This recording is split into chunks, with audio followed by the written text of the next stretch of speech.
지난 2월 불의의 사고로 친오빠를 떠나보낸 김 씨는 평생 씻지 못할 또 하나의 상처를 입게 됐습니다. 4살 때 가족을 떠나 따뜻한 품 한 번 내준 적이 없던 친모가 오빠의 재산을 상속받겠다며 뒤늦게 부모 노릇을 자처했기 때문인데요. 어떻게 키워주지도 않은 사람이 재산을 욕심내냐고 따져 물었지만 시집살이를 했다. 자식 얼굴도 보지 못하고 힘들게 살았다면서 기어코 재산의 절반을 상속해 갔다고 합니다.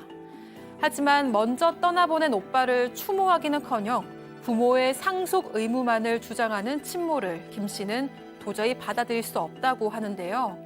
친모가 상속받은 재산을 다시 돌려받을 방법은 없는 걸까요?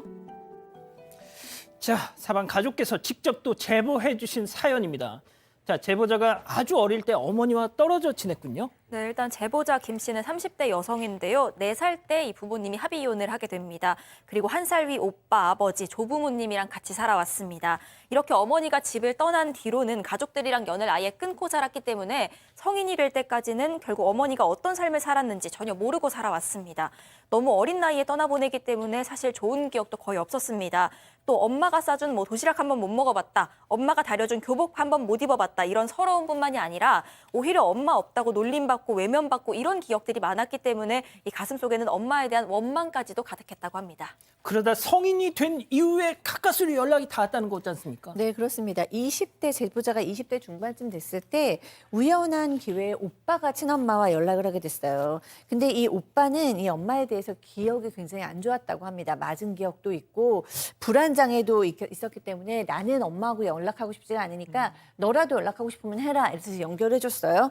그 후에 이제 몇 번 연락하고 만나기도 하고 그렇게 했는데 이제 어느 날 이 제보자는 사실 오랫동안 아버지하고 조부모님이 키워주셨잖아요. 근데 이 아빠가 이 엄마가 뭐라고 얘기냐면은 얘 너 나중에 결혼하면 나랑 네 새아빠, 그러니까 지금이 엄마와 같이 살고 있는 그 남성이었던 것 같아요. 새아빠의 이름으로 청첩장을 써줘라. 그리고 식장에도 우리가 앉게 해줘라. 뭐 이렇게 얘기를 했대요. 아이고야. 그것도 굉장히 좀 기분이 안 좋는데 사실 20대 중반까지 가장 중요한 시기엔 옆에 없었던 엄마잖아요. 그런데 누구네 집 아들은 뭐 해줬대더라, 누구네 집 딸은 뭐 해줬대더라, 막 이런 얘기를 해서 그럴 때마다 기분이 좀 안 좋으셨다고 합니다. 예. 자, 그런데 그러다가 제보자 친오빠한테 뭔가 변고가 생겼습니다. 예, 친오빠가 갑자기 돌아가셨다고 합니다. 갑작스러운 사고로 이제 유명을 달리했는데요. 제보자는 아버지에게 연락을 받았습니다. 그래서 이제 그 병원으로 갔겠죠. 그런데 그 아버지가 야 그래도 친모한테는 연락을 해야 되지 않겠니?라고 해서 친모에게 연락을 했답니다. 그래서 친모가 왔어요. 그래서 장례식을 다 마치고 난 다음에 그때는 오빠가 죽은 재산에 대해서 상속 포기하겠다 이런 의사를 밝혔는데 이제 돌아가고 난 다음에 그 오빠의 상속 재산을 조금 조사를 해봤겠죠. 그랬더니 갑자기 태도가 바뀌었다고 합니다. 설마 그 재산을 네, 맞습니다. 일단은 사망하고 나서 사망보험금이 있고요. 그 외에 예금도 좀 있었고 이제 제일 결정적인 건 예. 4대째 내려오는 가족들 땅이 있습니다. 어허. 근데 아버지 명의로 돼 있었는데 예. 아버지가 이제 파킨슨병을 알고 있어서 만일 대비해서 땅의 명의를 아들로 바꿔놓은 거예요. 그러니까 아들이 사망했으니까 땅이 있죠.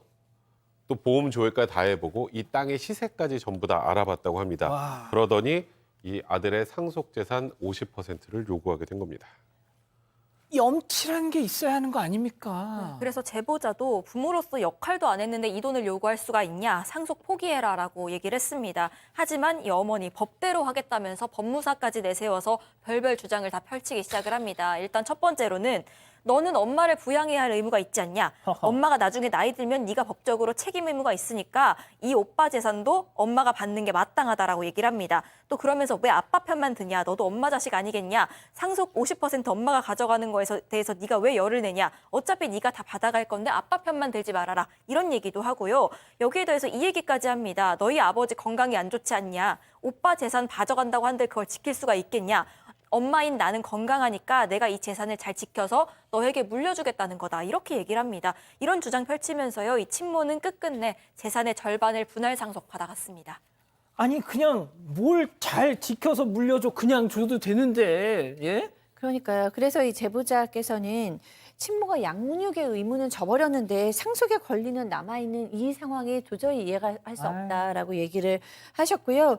장례를 끝난 이후에 정말 그 아들에 대한 미안함과 그리움이 있었잖아요. 그러면 어디에 안치됐는지 그건 기본이잖아요. 근데 그것도 물어보지도 않았다는 거예요. 어디에 안치됐는지도 물어보지도 않고 그냥 이제 보험금 수령 여부에만 급급해서 막 경찰서로 직접 뭐 찾아가기도 하고 뭐 이런 모습을 보였다고 해요. 그러니까 그런 모습을 보면서 이 제보자께서 정말 손이 부들부들 떨렸다고 이렇게 얘기하셨어요. 자, 일단 그 아버지, 제보자의 아버지, 그러니까 이 사람에게서는 전 남편이겠죠. 그분은 지금 살아 계신 거잖아요. 네네. 사실 뭐 이런 부분에 대해서 조금 이제 이야기를 드리면 장례를 치르고 얼마 지나지 않아서 오빠의 생일이 찾아왔다고 합니다.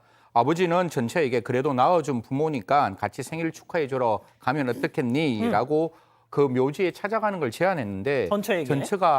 전처에게 하니까 전처가 하는 말이 여기서부터 좀 섬뜩한데요. 왜? 네. 그 산속으로 끌고 가서 나 죽이게?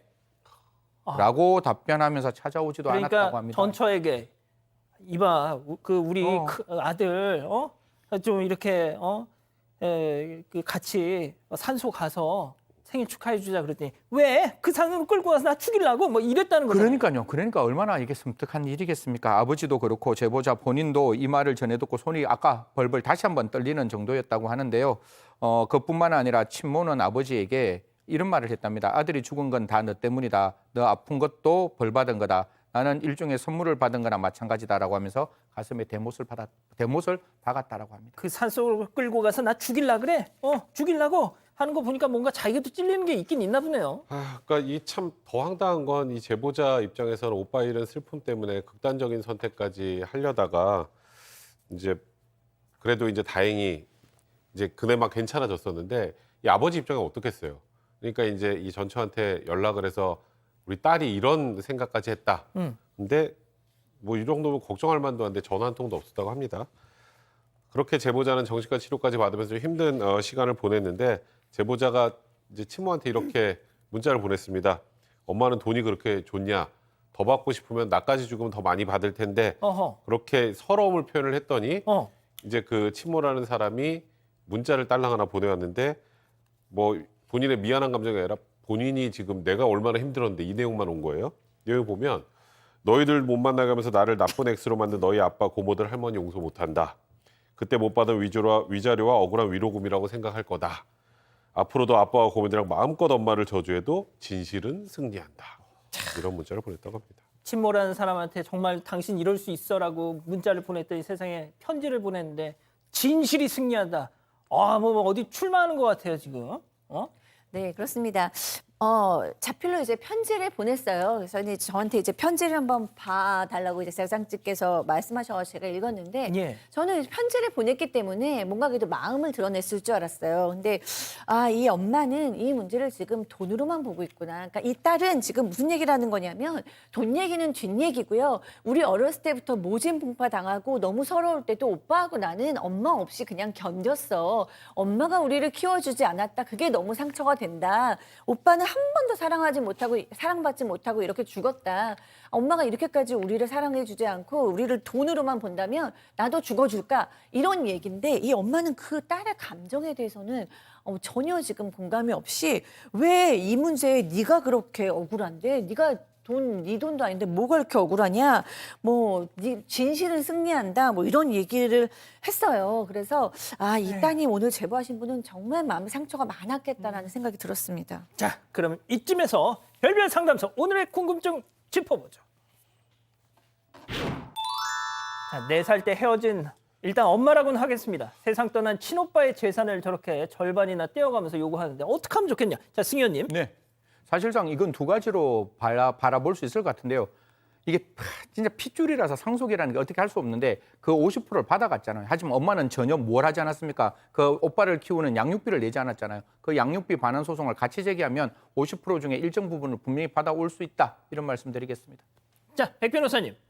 근데 이제 문제는 땅은 지키고 싶다고 하셨는데 일단 사망한 사람의 명의로 돼 있는 땅은 어쩔 수 없이 유언을 남기지 않은 이상은 상속 지분대로 할 수밖에 없습니다. 그러니까 조금 전에 승 의원님 말씀하셨던 것처럼 양육비 청구 소송 같은 경우도 이건 제가 된다 안 된다 단언하기 좀 어려운데 이건 상황을 좀 더 봐야 됩니다만 참 그래서 이제 구월합법 얘기 많이 하지 않습니까? 예. 그런 법이 없다 보니까 이런 좀 불합리한 일들이 계속 아니 발생하는 도대체 것 이게 같습니다. 발의한 지가 그게 언제인데 아직도 통과 이게 자, 이 기자 우리 가족 여러분들 엄청 지금 화가 나셨어요. 네, 일단 강차연 님도 구할업법 아직도인 건가요? 하셨고요. 김카리스마 님 엄마라니 낳기만 하면 엄마입니까? 하셨습니다. 오초코엔 딸기 님 그냥 남인데요. 남보다 못하네요. 왜 저럽니까 저 여자? 하셨고요. 꿀순이 님 사건만장만 보면 너무 속이 사갑니다. 박연숙 님 법은 모르겠지만 따님 엄마와 연락하지 마시고 힘내서 행복하게 사세요. 하셨습니다.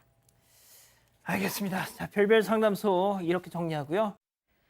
사건의 진실을 추적하고 싶다는 사반 가족분의 사연인데요. 궁금하시다면 사건반장 유튜브 채널을 구독해주세요.